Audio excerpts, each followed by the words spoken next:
क्या आप भी कोई प्रॉपर्टी खरीदने वाले हैं? चाहे वो रीसेल प्रॉपर्टी हो, चाहे वो फ्रेश प्रॉपर्टी हो, चाहे वो अंडर कंस्ट्रक्शन प्रॉपर्टी हो। अगर आप भी कोई प्रॉपर्टी खरीदने का प्लान कर रहे हैं तो ये वीडियो आपके लिए बहुत बहुत बहुत इम्पोर्टेंट है, बहुत ज़रूरी है। इस वीडियो को पूरा सुनिएगा, लास्ट तक आप ज़रूर से देखिएगा, क्योंकि ये आपका लाखों का नुकसान होने से बचा सकता है। तो ये वीडियो आपके लिए बेहद इम्पोर्टेंट है, इसे लास्ट तक आप ज़रूर देखिएगा। नमस्कार, मेरा नाम है विलास पाटिल। मेरे इस वीडियो में और YouTube चैनल पे आपका हार्दिक स्वागत है। ये वीडियो बहुत इम्पोर्टेंट इसलिए है क्योंकि इंसान अगर प्रॉपर्टी परचेस करता है तो वो कभी कभार अपने पूरे ज़िंदगी की कमाई उस प्रॉपर्टी में डाल देता है। कई केसेस में ऐसा होता है कि वो पूरे पैसे डालने के बाद, लाखों रुपए की प्रॉपर्टी लेने के बाद पता चलता है कि इसके इस एक्सेट्रा पेपर्स के अंदर प्रॉब्लम थी, वो फ्रॉड थे, वो गलत पेपर्स थे। तो प्रॉपर्टी भी ऑब्लिगेशंस में आ जाती है और उनके लाखों रुपए जो उन्होंने प्रॉपर्टी परचेस करने के टाइम पे दिए हुए थे वो सब नुकसान में चले जाते हैं और उस टाइम पे इंसान कुछ नहीं कर सकता। लेकिन अगर आप इस वीडियो को एंड तक देखेंगे तो आज से आगे फ्यूचर में जब भी आप कोई प्रॉपर्टी परचेस करेंगे तो ज़रूर कुछ कर सकते हो, ज़रूर ये सारे पेपर चेक कर सकते हो कि जिस वजह से आपका नुकसान होते होते बच जाएगा। तो आइए वीडियो को शुरू करते हैं। ऐसे कौन से पेपर होते हैं, ऐसे कौन से लीगल डॉक्यूमेंट्स होते हैं कि जिनको चेक करने से कंफर्म होता है कि आप जो प्रॉपर्टी ले रहे हो वो सही तरीके से और मार्केट के हिसाब से और गवर्नमेंट के हिसाब से और लीगल डॉक्यूमेंट के हिसाब से एकदम सही है। तो आइए शुरू करते हैं। पहला डॉक्यूमेंट जो ये होता है, आप अगर किसी भी तरह की प्रॉपर्टी परचेस कर रहे हो, चाहे वो रेसिडेंशियल हो, कमर्शियल हो, इंडस्ट्रियल हो, लैंड हो, अंडर कंस्ट्रक्शन हो, रेडी पोजीशन हो, घर हो, फ्लैट हो, कुछ भी हो, तो पहला डॉक्यूमेंट ये होता है कि जो प्रॉपर्टी आप परचेस कर रहे हैं, क्या उस प्रॉपर्टी का एनए ऑर्डर, यानी कि जो ज़मीन है उसको नॉन एग्रीकल्चर जोन में या फिर नॉन एग्रीकल्चर डॉक्यूमेंट्स पे वो दिख रही है। तो सबसे पहला डॉक्यूमेंट आप ये चेक करिएगा कि क्या जिस प्रॉपर्टी को आप परचेस कर रहे हो उसका एनए ऑर्डर फॉर्म है या उसका एनए किया हुआ डॉक्यूमेंट है। अगर है तो उसके एक जेरॉक्स आप उनसे मांग सकते हैं जिनसे भी आप प्रॉपर्टी परचेस कर रहे हैं। नेक्स्ट डॉक्यूमेंट आपका आता है कि जो प्रॉपर्टी आप परचेस कर रहे हो उस प्रॉपर्टी का जो जमीन होता है उस जमीन का दस्तावेज, कई जगहों पे उसको खरीद पावती भी कहते हैं, कई जगहों पे उसको दस्तावेज कहते हैं, कई जगहों पे उसको सेल डीड कहते हैं या कई जगहों पे डॉक्यूमेंट्स में आता है। तो जो सेकंड है डॉक्यूमेंट वो ये है कि जिस प्रॉपर्टी को आप परचेस कर रहे हो वो जो पूरा जमीन है पर्टिकुलर सर्वे नंबर का या पर्टिकुलर लैंड, तो उस लैंड का जो सेल डीड होता है, दस्तावेज होता है, तो वो आप सामने वाले से मांग सकते हो। उसमें आपको पता चलेगा कि ये लैंड इसके पहले किसके नाम से थी और अब उसको किसने परचेस की है, और परचेस करने के बाद उसके ऊपर जो बिल्डिंग बना रहा है या जो प्रोजेक्ट चल रहा है या फिर जो प्रॉपर्टी आप खरीद रहे हो अब वो किसके नाम पे है। तो ये सेकेंड डॉक्यूमेंट आपके लिए बेहद बेहद इंपॉर्टेंट होता है। तो ये भी आप खास किसी से भी मांग सकते हैं। कई केसेस के अंदर ये होता है कि आप जो प्रॉपर्टी परचेस कर रहे हो वो एक प्रोजेक्ट के अंदर होती है। सो प्रोजेक्ट के अंदर जो होती है तो उस केस में आप एनी ऑर्डर तो मांग सकते हैं, उसके बाद आप जो जमीन है उसका दस्तावेज सेल डीड भी मांग सकते हैं। और नेक्स्ट तीसरा डॉक्यूमेंट आपका ये आता है कि जो प्रोजेक्ट चल रहा है उस प्रोजेक्ट का कंस्ट्रक्शन करने का जो परमिशन होता है, क्या वो कंस्ट्रक्शन परमिशन है। तो वो कंस्ट्रक्शन परमिशन जो है वो आप चेकअप कर सकते हैं। उसे कई जगहों के ऊपर रजा चिट्ठी भी कहते हैं। और वो जो कंस्ट्रक्शन परमिशन होती है वो गवर्नमेंट में से आई है, वो कब आई थी, कौन से साल में आई थी। कई केसेस के अंदर ये भी चेक करना जरूरी होता है कि वो कितने नंबर ऑफ यूनिट्स के लिए दी गई। कभी कभार ऐसा होता है कि रजा चिट्ठी जो है, जो कंस्ट्रक्शन परमिशन जो है वो 150 यूनिट की होती है, फॉर एग्जांपल के तौर पर 150 यूनिट की होती है, पर एक्चुअल में जो मकान वहां पे कंस्ट्रक्शन किए गए हैं वो 200 होते हैं। तो वो जो एक्स्ट्रा और एक्सेस 50 यूनिट्स जो कंस्ट्रक्शन किए गए होते हैं तो आपको जो घर मिल रहा है या जो आप लेने वाले हो वो उस 50 में तो नहीं है, इसका परमिशन ही नहीं था। तो वहां पर आपकी प्रॉपर्टी जो आप परचेस करने वाले हो उसमें आपका नुकसान होने के चांसेस होते हैं, ऑब्लिगेशंस फ्यूचर में आ सकते हैं। तो रजा चिट्ठी जो होती है कंस्ट्रक्शन परमिशन, तो वो भी आप चेक कीजिए कौन से साल में दी गई थी, कितने यूनिट के लिए दी गई थी, क्या उसके ऊपर कंस्ट्रक्शन करने की परमिशन दी गई थी। कभी कभार हो सकता है कि भाई वो परमिशन तो डुप्लेक्स बनाने के लिए दी गई थी और वहां पे कोई अभी फ्लैट बनाने का शुरू कर दिया। अगर कर दिया है तो फिर वो रिवाइज परमिशन उनके पास है या नहीं है, ये भी आप चेक कर सकते हैं। सो ये भी एक बहुत बड़ा इंपॉर्टेंट डॉक्यूमेंट होता है कि कंस्ट्रक्शन परमिशन जो है वो कैसे है, कितनी है और किस साल में है और वो किस यूनिट के लिए है, एक्सेट्रा। तो ये भी आप एक चेक कर सकते हैं। नेक्स्ट डॉक्यूमेंट हमारे लिए ये जरूरी होता है कि जिस सोसाइटी को, जिस प्रोजेक्ट के अंदर आप प्रॉपर्टी परचेस कर रहे हैं, तो क्या उस सोसाइटी का लेआउट जो आपका नक्शा कहते हैं वो प्रॉपर है। अगर वो लेआउट आपको मिलता है तो बहुत अच्छी बात है, तो वो भी आप एक बार चेक कर सकते हैं।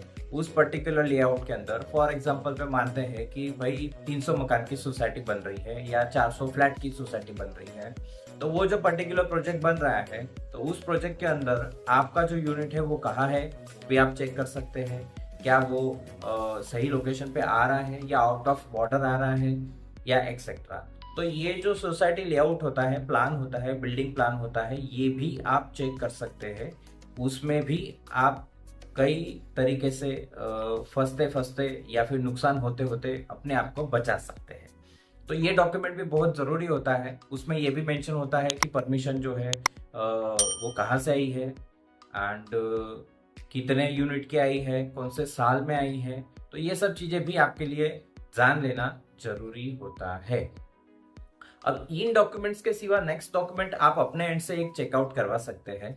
वो ये होता है कि आप किसी भी एडवोकेट का संपर्क कीजिए, किसी भी एडवोकेट को मार्केट के अंदर कांटेक्ट कीजिए। एंड स्पेशली अगर आप जो लैंड्स के अंदर या सेल डीड वगैरह के अंदर काम करते होंगे उनके साथ टाइप करेंगे तो बहुत अच्छा होता है, क्योंकि उनको जमीन और बाकी सब प्रॉपर्टीज के रिलेटेड थोड़ा ज़्यादा नॉलेज होता है।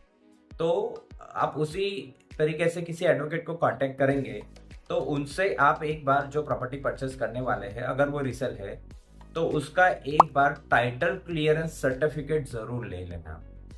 तो ये नेक्स्ट डॉक्यूमेंट जो है टाइटल क्लियरेंस सर्टिफिकेट, ये अगर आप एक बार एडवोकेट के थ्रू प्रोसेस करके चेक करवा लेंगे तो वहां पर भी आप काफी हद तक सेफ जोन में चले जाते हैं।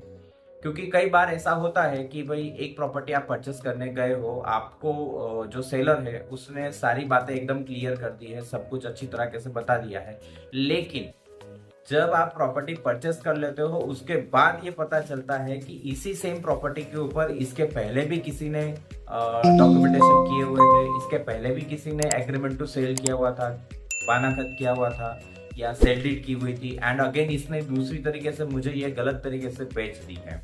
अब उस टाइम पे आप कुछ नहीं कर पाते हैं, या तो फिर आपको लीगल जाना पड़ता है, कोर्ट मैटर होती है एंड एक्सेट्रा, वो सब आपका फिर पैसा और टाइम और वो सब चीजें वेस्ट होती है। सो बेटर के पहले एक बार अगर आप टाइटल क्लियरेंस चेक करवा लेंगे तो बहुत बहुत हद तक आपका नुकसान होने से बच सकता है।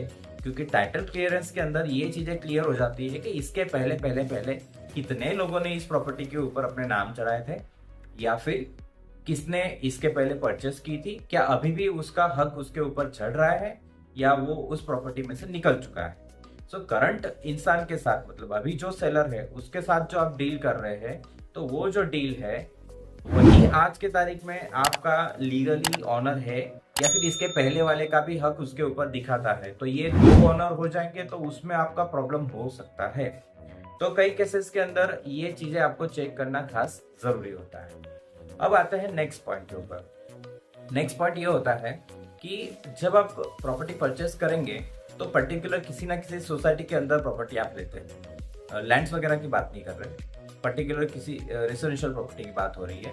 तो उस केसेस के अंदर आप जिस सोसाइटी में से या जिस प्रोजेक्ट में से आप प्रॉपर्टी परचेस करने वाले हैं, तो क्या वो सोसाइटी आपको एनओसी इशू कर रही है, तो ये भी एक जरूरी डॉक्यूमेंट होता है। कई केसेस के अंदर ये होता है कि सेलर जो है वो प्रॉपर्टी बेचना चाहता है, वो जैसे तैसे करके प्रॉपर्टी सेल आउट करके निकल जाता है, लेकिन जब बाद में आप सोसाइटी के अंदर अपना नाम रजिस्टर कराते हैं या फिर कई केसेस में शेयर सर्टिफिकेट होता है, जब वो आपको ट्रांसफर करने चाहते हैं, तो वहां पर सोसाइटी का एनओसी लेने के वक्त काफी सारी प्रॉब्लम्स हो जाती है।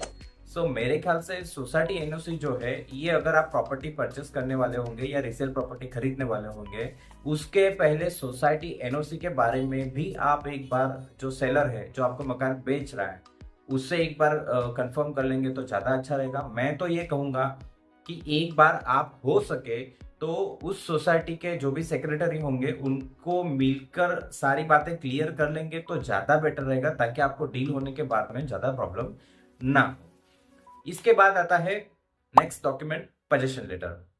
अब पोजीशन लेटर जो चीज है, कई केसेस में ये होता है कि आप अपार्टमेंट फ्लैट वगैरह परचेस करते हैं, डुप्लेक्स वगैरह परचेस करते हैं, जो बिल्डर ने डेवलप किया हुआ होता है, प्रोजेक्ट होता है, उसके अंदर की बात है।